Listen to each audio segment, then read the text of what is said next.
മനോഹരമായ തടാകങ്ങളാൽ ചുറ്റപ്പെട്ട ശാന്തമായ കായലിലൂടെ യാത്ര ചെയ്യാനും ഇറങ്ങാനും കഴിയുന്ന ഒരിടമുണ്ട് കൊല്ലത്ത്. ലോക ടൂറിസം ഭൂപടത്തിൽ പ്രത്യേക സ്ഥാനം നേടിയ സാമ്പ്രാണിക്കൊടി ദ്വീപ്. അഷ്ടമുടി കായലിന്റെ തെക്കേയറ്റത്ത് സ്ഥിതി ചെയ്യുന്ന സാമ്പ്രാണിക്കൊടിയിലേക്ക് നിരവധി സഞ്ചാരികളാണ് എത്തുന്നത്. കൊല്ലത്ത് നിന്നും 13 കിലോമീറ്റർ ദൂരപരിധിയിൽ കായൽ മാർഗമോ റോഡ് മാർഗമോ ഇവിടേക്ക് എത്തിച്ചേരാം. ജില്ലാ ടൂറിസം പ്രൊമോഷൻ കൗൺസിലിന്റെ നിയന്ത്രണത്തിലുള്ള ദ്വീപിലേക്ക് എത്താൻ 150 രൂപ ടിക്കറ്റ് നിരക്കാണ് ഉള്ളത്. 53 ബോട്ടുകളുണ്ട്. അതോടനുബന്ധിച്ച് വള്ളക്കാരുണ്ട്, 10-30 വള്ളക്കാരുണ്ട്. അവരും ജീവിക്കുന്നു. കടകൾ തന്നെ ഇത്രയും വിശാലമായിട്ട് ഇന്നത്തെ കടകൾ കുറവാണ്. എല്ലാവരും ഓണത്തിന്റെ കച്ചവടത്തിന് ക്ഷീണം കൊണ്ട് എല്ലാവരും ഇങ്ങനെ ഇരിക്കുന്നു. ഇനി മരത്തിൽ കയറിയുന്ന ഫോട്ടോ എടുപ്പുകൾ, അതാണ് ആൾക്കാരെ ഹൈലൈറ്റ്. അങ്ങനെ എല്ലാം ആലസ്യം വെള്ളക്കെട്ട് ചുറ്റുകെട്ട് കിടക്കുന്നതുകൊണ്ട് എല്ലാവർക്കും ഇത് കാണാനുള്ള ആഗ്രഹമുണ്ട്.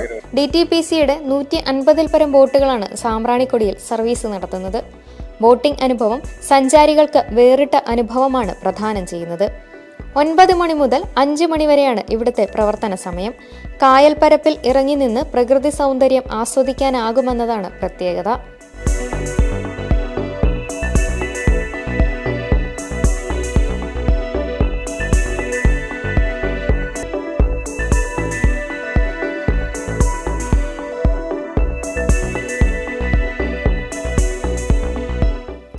പുരാതന കാലത്ത് ചൈനയിൽ നിന്നുള്ള ചെറിയ കപ്പലുകൾ ഈ തീരത്ത് നങ്കൂരമിട്ടിരുന്നതായി വിശ്വസിക്കപ്പെടുന്നു.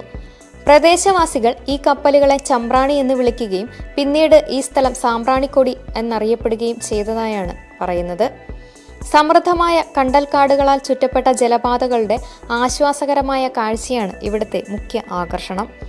ഓണനാളുകളിൽ ജില്ലയിലെ ഏറ്റവും കൂടുതൽ വിനോദസഞ്ചാരികൾ എത്തിച്ചേർന്നതിൽ മികച്ച വരുമാനം നേടിയെടുക്കാനും സാമ്പ്രാണിക്കൊടി ടൂറിസത്തിന് സാധിച്ചു.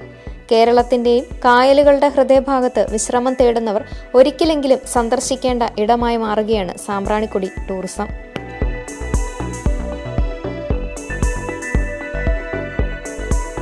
സമകാലിക മലയാളം, കൊല്ലം.